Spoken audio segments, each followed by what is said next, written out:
AP Genco Transco discom jobs లో వచ్చేసరికి next subject standard questions. అంటే ఇంతవరకు రిపీట్ అవిని మీరు చదువుకొని ఉంటారు. సో అంటే రిపీట్ అనేది ఉండదు, కాకపోతే ఈసారి వచ్చేదానికి మ్యాక్సిమం ఛాన్సెస్ ఉన్నాయి. వీటిని దాటైతే బయటకు వెళ్ళరు. సో అందుట్లో వచ్చేసరికి ఆ సబ్జెక్ట్ ఏంటంటే పవర్ ఎలక్ట్రానిక్స్ అండ్ డ్రైవ్స్. మీరు సిలబస్ చూసే ఉంటారు. సో దాని ప్రకారం ఇప్పుడు మీకు కొన్ని స్టాండర్డ్ క్వశ్చన్స్ చెప్తాను. ముందుగా అయితే ఇంతవరకు ఈ ఛానల్ సబ్స్క్రైబ్ చేసుకున్న వాళ్ళు ఎవరుంటే సబ్స్క్రైబ్ చేసుకోండి. ఈ వీడియోని లైక్ చేయండి, షేర్ చేయండి. మీకు కనుక నాతో మాట్లాడాలని ఉంటే కాల్ మీ 4 ద్వారా కాల్ చేయండి. Telugu engineering education Telegram WhatsApp channel join అవ్వండి. ఈ వీడియోకి అయిపోయింది. ఇక టాపిక్ లో వెళితే ఏంటంటే, జనరల్ గా మీరు పవర్ ఎలక్ట్రానిక్స్ అంటే సబ్జెక్ట్ చదివినట్టు మొత్తం చదివేసేసి ఆ ఈక్వేషన్స్, ఆర్ఎంఎస్, యావరేజ్ ఇవన్నీ చూస్తారు. కానీ ముఖ్యంగా ఒకటి చెప్తాను ముందు, ఎన్ని డివైజెస్ ఉన్నాయో అన్ని డివైజెస్ ఆపరేషన్ లో సీక్వెన్స్ ఆఫ్ ఆపరేషన్ ముందు తెలుసుకోండి. అన్నిటికీ ఏది ట్రిగ్గర్ అవుతుంది, ఏది స్విచ్ ఆఫ్ అయిపోతుంది, ఏది షార్ట్ సర్క్యూట్ అయిపోతుంది, ఇలా ప్రతిదానికి కూడా సీక్వెన్స్ సైకిల్ అనేది ఉంటుంది. అది ఖచ్చితంగా ప్రతిదానికి చూసుకోండి, ఖచ్చితంగా వస్తుంది క్వశ్చన్. ఇక తర్వాత మీకు ఈ పవర్ ఎలక్ట్రానిక్ కన్వర్టర్స్ లో వచ్చేసరికి మీరు ముందుగా తెలుసుకోవాల్సింది ప్రతి కన్వర్టర్ దానికి పర్పస్ ఏంటి, తర్వాత కమ్యూటేషన్ ఏం యూజ్ చేస్తారు, ఇక వాటి అప్లికేషన్స్. అయితే పర్పస్ వచ్చేసరికి for example AC to DC converter ఉంది. దాన్ని ఎందుకు యూజ్ చేస్తాం? కాన్స్టెంట్ ఏసీ ఇన్పుట్ నుంచి వేరియబుల్ డీసీ అవుట్పుట్ వోల్టేజ్ కి కన్వర్ట్ చేస్తాం కాబట్టి, సో అందుకని చెప్పేసి యూజ్ చేస్తాం. అది పర్పస్. అలాగే డయోడ్ రెక్టిఫైర్ అంతే. అయితే ఇక కమ్యూటేషన్ వచ్చేసరికి ఏసీ టు డీసీ కన్వర్టర్స్ ఏం యూజ్ చేస్తాము? Line or natural commutation use చేస్తాం. అలాగే మిగతా వాటికి కూడా ఉంటాయి. డీసీ టు డీసీ చాపర్ కి, డీసీ టు ఏసీ ఇన్వర్టర్ కి, ఏసీ వోల్టేజ్ కంట్రోలర్ కి, సైక్లో కన్వర్టర్ కి, డయోడ్ రెక్టిఫైర్ కి, వీటన్నిటికి కూడా వీటి అప్లికేషన్స్ ఇవన్నీ కూడా ఉంటాయి అన్నమాట. అప్లికేషన్స్ అంటే ఏసీ టు డీసీ కన్వర్టర్ ఉందనుకోండి, డీసీ డ్రైవ్స్ లో యూజ్ చేస్తారు. So that is one application అలా అనమాట. ఇక ఆ తర్వాత వచ్చేసరికి ఫర్ ఎగ్జాంపుల్ ఇప్పుడు సెమీ కండక్టర్ పవర్ డయోడ్స్ అని ఉంది. అందుట్లో మీకు ఒక సెమీ కండక్టర్ డయోడ్ ఇచ్చాడు. సో దాని ఆపరేషన్ వచ్చేది ఫర్ ఎగ్జాంపుల్ వెనక యానోడు క్యాథోడు రెండు ఉంటాయి. కే గనక అంటే క్యాథోడ్ గనక పాజిటివ్ అయిందనికే దాని ఆపరేషన్ ఏంటి? Reverse biased. అలాగే ఇక మిగతా ఆపరేషన్ ఇక్కడ అడిగే వెరీ ఇంపార్టెంట్ బిట్ ఏంటంటే, సో ఇక్కడ మీకు సిలికాన్ తీసుకుంటే దాని వోల్టేజ్, డయోడ్ వోల్టేజ్ ఎంత తీసుకుంటారు? జనరల్ గా 0.7 వోల్ట్స్ తీసుకుంటాం అనమాట. అలాగే వచ్చేసరికి మీకు అందులో బీజేటీ అనేది ఒకటి ఉంది, అంటే బైపోలార్ జంక్షన్ ట్రాన్సిస్టర్. సో ఇక్కడ దాని నేచర్ ఏంటి? Bipolar. It is a bipolar device, అందుకే బైపోలార్ జంక్షన్ ట్రాన్సిస్టర్ అన్నాం అనమాట. అందులో అడిగితే ఒక ప్రాబ్లం అడుగుతాడు. అదేంటది? Alpha is equal to beta by beta plus 1 అని ఫార్ములా ఉంటుంది చూసారా? సో ఆల్ఫా అనేది ఫార్వర్డ్ కరెంట్ గెయిన్. ఫార్ములా ఏంటి? IC by I. ఐసీ అంటే కలెక్టర్ కరెంట్, ఐఈ అంటే ఎమిటర్ కరెంట్ అనమాట. సో ఆల్ఫా అనేది జనరల్ గా 0.95 టు 0.99 ఉంటుంది. ఇక బీటా అనేది ఏంటి? Current gain, IC by IB. IC అంటే కలెక్టర్ కరెంటు, ఐబి అంటే base current. So alpha equal to beta by beta plus 1 దాని మీద క్వశ్చన్ అడుగుతాడు. అయితే బీజేటీ అనేది కరెంట్ కంట్రోల్ డివైజా, వోల్టేజ్ కంట్రోల్ డివైజా అంటే కరెంట్ కంట్రోల్ డివైస్ అని పెట్టుకోవాలి ఆప్షన్.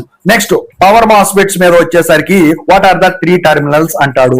సో 3 టెర్మినల్స్ బీజేటీకి అయితే కలెక్టర్, ఎమిటర్, బేస్ ఇందాక చెప్పాను. కానీ పవర్ మాస్ఫెట్ కి డ్రైన్, సోర్స్, గేట్ అని 3 ఉంటాయి. అయితే ఇక్కడ మరి బీజేటీ అనేది కరెంట్ కంట్రోల్ డివైస్ అయితే మరి పవర్ మాస్ఫెట్ ఏమవుతుంది? వోల్టేజ్ కంట్రోల్ డివైస్ అన్నమాట. మరి బీజేటీ అనేది బైపోలార్ డివైస్ కాబట్టి మరి పవర్ మాస్ఫెట్ అనేది యూనిపోలార్ డివైస్. ఓకేనా? ఇక్కడ 2 రకాల మాస్ఫెట్స్ ఉంటాయి. ఒకటి ఎన్ ఛానల్ ఎన్హాన్స్మెంట్ మాస్ఫెట్, ఇంకోటి P channel enhancement MOSFET. So ఇక్కడ అడిగే క్వశ్చన్ ఏంటంటే, when gate is open what will be the current అంటే 0. When gate is positive, so current flow direction is from drain to source. ఇది గుర్తుంచుకోండి, very important. ఓకేనా? So ఇక ఇందులో transfer characteristics are drawn between అని చెప్పేసి అడుగుతారండి. డ్రైన్ కరెంట్ కి, గేట్ సోర్స్ వోల్టేజ్ కి మధ్య గీసే క్యారెక్టరిస్టిక్స్ ని ట్రాన్స్ఫర్ క్యారెక్టరిస్టిక్స్ అంటాం అనమాట. ఓకేనా? ఇక అవుట్పుట్ క్యారెక్టరిస్టిక్స్ దేనికి మధ్య గీస్తారు అని అడుగుతాడు. అడిగినప్పుడు డ్రైన్ కరెంట్ కి, డ్రైన్ టు సోర్స్ వోల్టేజ్ కి మధ్య గీసే వాటిని అవుట్పుట్ క్యారెక్టరిస్టిక్స్ అంటారు అనమాట. అయితే among the following devices that is MOSFET and BJT which is having switching losses high అన్నాడు అనుకోండి, బీజేటీకి ఎక్కువ ఉంటాయండి. మాస్ఫెట్ కి తక్కువ ఉంటాయండి. ఓకేనా, ఇక మీకు మిగతా చెప్పాను కదా. నెక్స్ట్ వచ్చేసరికి ఏం అడుగుతాడంటే ఐజీబీటీ మీద, వెరీ వెరీ ఇంపార్టెంట్ అండి. ఐజీబీటీలో వచ్చేసరికి మళ్ళీ మీకు ఎమిటర్, బేస్, కలెక్టర్ అని 3 టెర్మినల్స్ ఉంటాయి. పిఎన్పి, ఎన్పిఎన్ అనమాట. ఎన్పిఎన్ అయితే యారో మార్కు బయటకు ఉంటుంది, పిఎన్పి అయితే యారో మార్కు లోపలికి ఉంటుంది అనమాట. సో ఇక ఇక్కడ కూడా స్టాటిక్ క్యారెక్టరిస్టిక్స్ అంటే ఏంటి, లేకపోతే అవుట్పుట్ క్యారెక్టరిస్టిక్స్ దేనికి మధ్య గీస్తారు అని అడుగుతాడు. అప్పుడు collector current versus collector to emitter voltage గీస్తే ఇది static are output characteristics. But transfer characteristics collector current versus gate to emitter voltage gives the transfer characteristics. So ఇక్కడ వచ్చేసరికి ఇది ఐజీబీటీ. ఓకేనా, నెక్స్ట్ సింబల్స్ కూడా ఇస్తాడండి. పవర్ మాస్ఫెట్, ఐజీబీటీ, బీజేటీ లో symbols ఇచ్చి అది ఏ డివైస్ అని చెప్పేసి అడిగేదానికి ఉంటుంది. ఇక థైరిస్టర్. సో థైరిస్టర్ అనేది 4 లేయర్స్ ఉంటాయి కదా. Number of layers in thyristor 4, number of junctions 3. So PNA కదా, అందులో ఉండేది పిఎన్పి ప్లస్ ఎన్పిఎన్ ట్రాన్సిస్టర్ కలిపితే థైరిస్టర్ అవుతుంది అనమాట. అయితే if P is more positive then which junctions are forward bias అంటే J1 అండ్ J3. J2 అనేది రివర్స్ బయాస్ అవుతుంది. ఓకేనా, then N is more positive which junction is forward biased అంటే J2 forward bias, మిగతా 2 junction లో reverse biased అవుతాయి. If the width of the depression layer is decreased then voltage is increase, ఎందుకంటే ఆ రెండింటికి reciprocal relationship. ఇక్కడ very important ఏంటంటే avalanche break down అనేది ఈ థైరిస్టర్ లో క్యారెక్టరిస్టిక్స్ లో జరుగుతుంది. ఓకేనా, సో ఇది థైరిస్టర్ సంబంధించి. వాట్ స్టాటిక్ విఐ క్యారెక్టరిస్టిక్స్ అంటే తెలుసుగా మీకు, 3 రీజియన్స్ వస్తాయి. ఏంటవి? Forward conductor region, forward blocking region, reverse blocking region అని చెప్పేసి. ఇక్కడ గేట్ కరెంట్ 1 అనేది less than gate current 2 less than gate current 3. ఓకేనా, సో అది థైరిస్టర్. ఇక what are the turn on methods used in thyristor? So ఇక్కడ వచ్చేసరికి ఏం చెప్తాం, ఫార్వర్డ్ వోల్టేజ్ ట్రిగ్గరింగ్ ఒకటి, థర్మల్ ట్రిగ్గరింగ్ ఒకటి, రేడియేషన్ ట్రిగ్గరింగ్ ఒకటి. సో ఇవి కాకుండా గేట్ ట్రిగ్గరింగ్ కూడా ఉంటుందండి. అయితే ఇక్కడ మీకు ఈ రైస్ టైము, డిలే టైము వాటి మీద క్వశ్చన్ అడిగేదానికి ఉంటుందండి. ఇక వచ్చేసరికి turn off mechanism. So turn off mechanisms వచ్చేసరికి gate recovery time, reverse recovery time అని చెప్పేసి అవి ఉంటాయి. సో కమ్యూటేషన్ ప్రాసెస్ ద్వారా టర్న్ ఆఫ్ అనేది చేస్తాము. ఒకటేమో ఫోర్స్డ్ కమ్యూటేషన్ ఒకటి ఉంటుందండి, ఇంకోటి న్యాచురల్ కమ్యూటేషన్ ఒకటి ఉంటుందండి. సో అందుట్లో వచ్చేసరికి what will be the forward voltage, what range అని చెప్పేసి అడుగుతాడు. అది 2 to 2.5 ఉంటుందండి. ఓకేనా, సో అది టర్న్ ఆఫ్ మెథడ్స్. ఇక గేట్ ట్రిగ్గరింగ్ సర్క్యూట్స్ అంటే ఏం యూజ్ చేస్తారంటే పల్స్ ట్రాన్స్ఫార్మర్ యూజ్ చేస్తారు. ఓకేనా, నెక్స్ట్ యూజేటీ ఫుల్ ఫామ్ ఏంటి? Uni junction transistor. ఇది కూడా 3 టెర్మినల్ డివైస్, ఒక్క జంక్షనే ఉంటుంది, అందుకే యూని జంక్షన్ ట్రాన్సిస్టర్ అంటాం. ఇక్కడ ఒక ఎమిటరు, 2 బేసులు B1 B2 అవి ఉంటాయి అన్నమాట. ఓకేనా, నెక్స్ట్ ట్రయాక్ అనేది ఏ టైపు? టైప్ 1 టైప్ 2 అంటే టైప్ 1 అండి. మరి GTO అనేది టైప్ 2. సో ట్రయాక్ అంటే అది బైడైరెక్షనల్ ట్రయోడ్ థైరిస్టర్ అనమాట. అయితే ఇక్కడ 2 థైరిస్టర్లు ఇన్వర్స్ ప్యారలల్ లో కనెక్ట్ చేయబడతాయి. అది ఖచ్చితంగా అడుగుతాడండి, అందుకే చెప్తున్నాను. ఇక్కడ MT1 MT2 G1 వచ్చేసరికి టర్మినల్స్ అవుతాయండి. ఇక ఆ తర్వాత SUS అంటే silicon unilateral device, SBS silicon bilateral device, SCS silicon control device, LASCR అంటే light activated silicon control rectifiers. ఇక ఆ తర్వాత GTO అంటే ఫుల్ ఫామ్ ఏంటి? Gate turn off thyristor. ఇక్కడ PNPN టైప్ యూజ్ చేస్తాం. సో వోల్టేజ్ బ్లాకింగ్ క్యాపబిలిటీస్ వచ్చేసరికి ఒకటి సిమెట్రిక్, ఇంకోటి అసిమెట్రిక్. ఓకేనా, ఈ 3 టెర్మినల్స్ ఏంటి? Anode, cathode, gate. వాటి గురించి అడుగుతాడండి.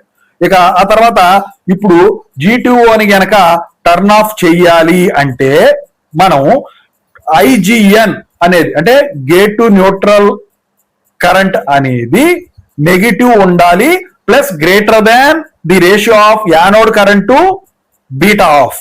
ఓకేనా, సో అక్కడ వరకు ఉండాలి. బీటా ఆఫ్ అంటే ఏంటి? α2/α1 ప్లస్ α2 -1 టర్న్ ఆఫ్ గెయిన్ అంటారు దాన్ని. సో ఇదే ఇస్తాడండి. ఇక ఆ తర్వాత ఫేజ్ కంట్రోల్ రెక్టిఫైర్స్ వచ్చేసరికి సింగిల్ ఫేజ్, 3 ఫేజ్ 2 టైప్స్ అండి. వాటి కిలో వాట్ రేటింగ్ బట్టి ఇస్తాడు. ఇక ఇక్కడ ఫైరింగ్ యాంగిల్ కంట్రోల్ 2 ఉంటాయండి, ఒకటి ఎక్స్టింక్షన్ యాంగిల్, ఇంకోటి పల్స్ విత్ మాడ్యులేషన్ కంట్రోల్. ఇక single phase of control rectifier లో ఎన్ని SCR యూజ్ చేస్తారంటే ఒకటే SCR యూజ్ చేస్తారు. దాని RMS వోల్టేజ్ మీరు గుర్తుంచుకుంటే ప్రాబ్లం అయితే ఇవ్వడండి దాని మీద.